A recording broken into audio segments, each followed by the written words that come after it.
The roads Ibrahim Traoré is building every single year are longer, far longer, than everything the French managed to build in 50 years in Burkina Faso. Fois de plus, par le peuple, je vous remets ces engins. By the authority of the people, I hand over these machines to you. It makes up two lots, as he presented, distinct ones. This one will allow for the paving of the streets you have already started as red dirt Avec roads. donc le génie, vous allez voir tant sur vos chantiers que aussi sur les chantiers de nos forces de défense. Donc pour aller très vite. So, as I said, I think the pace must now go faster.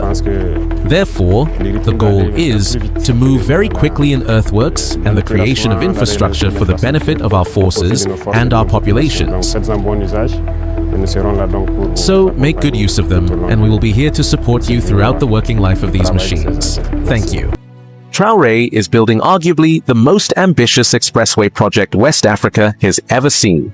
This is an insane, 8-lane, 332-kilometer high-speed monster designed for 140 kilometers per hour with a massive 100-meter right-of-way.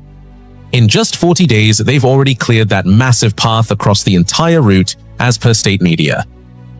Just look at the sheer scale and wideness of this construction corridor. Run your eye from the left edge all the way to the right. That entire cleared expanse, all of it, is a single highway. These crews do not stop. They are working 24/7 at a literal wartime pace. Ça sera 24 sur 24. Je les ai dit, il n'y a pas de délai. Je veux qu'il soit le plus rapide possible. Parce que on doit aller à un rythme infernal. This is no basic road. It features world-class interchanges and highly sophisticated bridges like this. The crazy part? Unlike most other African countries, Burkina Faso is building this entire highway with literally zero foreign money. Traoré confirms it right here on camera. Et ça, c'est important. Et c'est financé par nos fonds propres. Donc, ce qui veut dire que j'ai déjà dit au ministre des Finances de prévoir pour 2026 minimum 200 milliards qui vont être injectés dedans. Normally, for any other African nation, hiring foreign contractors for a road like this costs around $2 billion. But Traoré's new strategy slashed the cost per kilometer by over 60%. That is unbelievable. How? Because the citizens are building it themselves. Look at this man in his 60s, dedicating his time to nation building. So what time did you come here? Came here for 2023. Okay, 2023. But today, what time did you come here to work? Here this morning, 8 o'clock. 8 o'clock. Yeah. And what time will you go home? Going to 5. 5? Yes. So from 8 to 5 you'll be here? Yeah. And you are doing it for free? For free. Just to support the nation building? Wow. Imagine, they're doing this voluntarily, every single day, from 8 in the morning to 5 p.m. From women pushing wheelbarrows of sand to active duty soldiers, down to these young students. They all share the exact same goal. Aujourd'hui, c'est à nous de le construire. On est là pour le travail du pays. Captain over here, and he is giving me a certificate. We'll come back later to those citizens building their country in a moment. This self-reliance is exactly what's making Macron furious, to the point where he's trying to claim the Sahel's success as his own. Je crois qu'on a oublié de nous dire merci. Et je le dis pour tous les gouvernants africains qui n'ont pas eu le courage vis-à-vis de leurs opinions publiques de le porter, aucun d'entre eux ne serait aujourd'hui avec un pays souverain si l'armée française ne s'était pas déployée dans cette zone. The irony? For 6 decades, France was in the Sahel. The moment the French were expelled, infrastructure projects accelerated dramatically. The real story is hidden in the route itself. At first glance, it looks like a domestic highway. Once you zoom out, something strange appears. Look at the direction it's taking and the places it's reaching toward. This isn't how you lay out a road that's only meant to stay inside one country. I kept staring at it. And the more I traced where it's actually heading, the more I realized this plan runs a lot deeper than I first thought. But before I reveal why this highway could be the most important project in the entire Sahel, we need to look at the bigger picture. Because this expressway isn't an isolated project. And once you see the full master plan, you'll understand why Macron and his Western allies are genuinely terrified. Starting right in the capital, Ouagadougou. Most people still imagine Burkina Faso's capital as this crowded, narrow road city where vehicles barely squeeze past each other. And, honestly, that was accurate, until very recently. Look at what these streets used to look like before any of this started. 2 vehicles struggling to pass each other on what was supposed to be a main city road. motorbikes weaving through gaps that barely exist. Watch how close the near misses get at speed. Residents say crashes were almost a weekly thing. On peut faire 7 ou 5 accidents par semaine. That's their own count, not an official figure, but the danger on camera speaks for itself. In mid-2026, the capital officially opened 8 brand new road networks across the entire city, all at once. Over 22 kilometers of fresh modern infrastructure.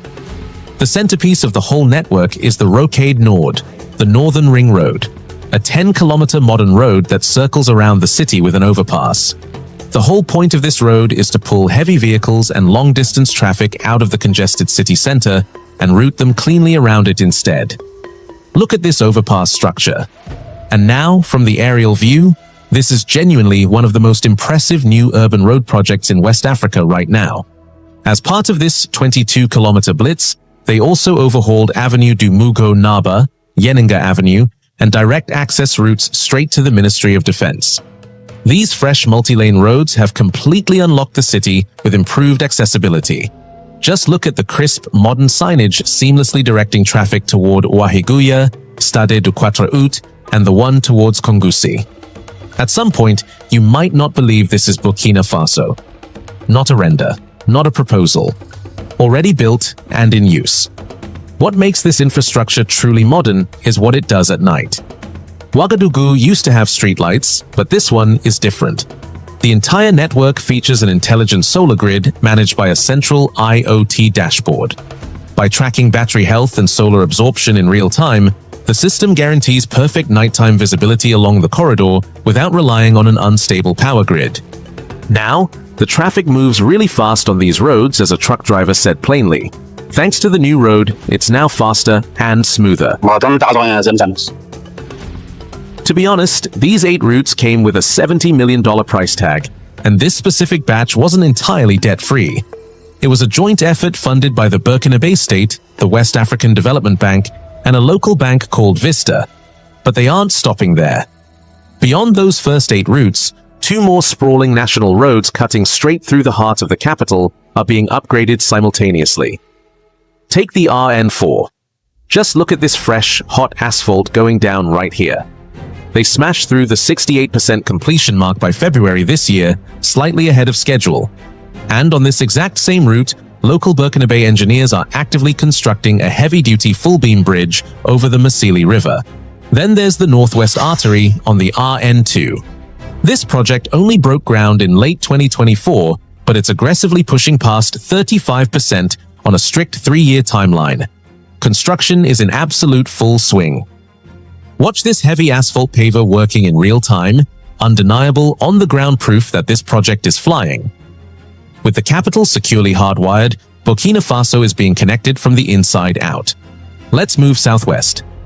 In March 2026, the government launched a strategic rehabilitation of 2 roads they absolutely cannot afford to leave broken.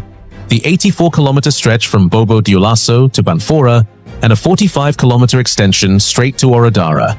And there was no fancy ribbon cutting for this.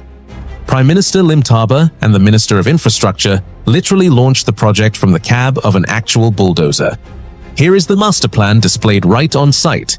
And the heavy stone base is already going down, because this is what the Bobo Banfora route used to look like. Heavily potholed, crumbling at the edges, and barely surviving the brutal daily truck traffic.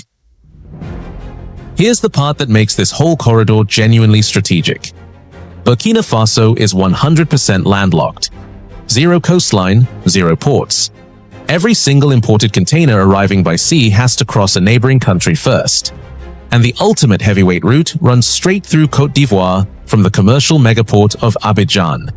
So these aren't just roads. They are Burkina Faso's literal lifeline to the global market.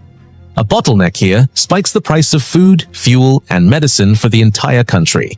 Backed partly by the Islamic Development Bank, this bottleneck is finally getting fixed. Heading further south, another massive highway is stretching down toward Gawa, pushing straight for the border with Ghana. Backed partly by the World Bank. Officially kicks off in 2026. This route is going to blow the doors wide open for the South's agricultural powerhouse, giving cash crops like mangoes, cashews, and cotton lightning-fast access to international markets. We actually broke down Burkina Faso's insane agricultural revolution in another video. Check it out right after this one. By the way, there's a secret about this western corridor that goes way beyond asphalt.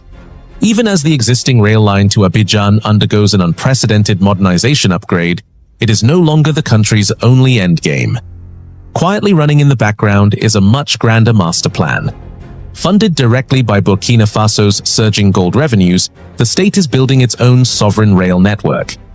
This new freight corridor pushes south to link directly with the ports of Ghana, a definitive chess move that will permanently shift the dominant logistics channel of the Sahel. We are tracking every single move on this rail mega project. If you haven't subscribed to Arisen Now yet, hit that button right now, because you cannot afford to miss it when it drops. While mainstream media hyper-focuses on flashy urban streets, they are completely missing the raw military strategy hidden underneath the asphalt. Look at the newly minted national security grid. Take the 42-kilometer route from Kaya to Barcelogo. It pushes northeast directly into active conflict zones. The craziest part? Officials confirmed not a single cent of foreign loans built this. It was funded 100% by ordinary Burkinabe citizens through a domestic patriotic support fund. Regular people voluntarily pulled money out of their own pockets to build a highway straight into a war zone. And they finished the final paving in January 2026, completely ahead of schedule. Individually, these roads aren't the flashiest projects in this video, but zoom out and look at the map. You are watching a nation that's rapidly expanding their ability to govern, move, and defend itself. So, how exactly does an unindustrialized landlocked nation, relying solely on itself, manage to clear a 332-kilometer expressway corridor in under 2 months? The answer lies in a single, brilliant strategy, the absolute engine of this revolution. It's called Faso Mebo.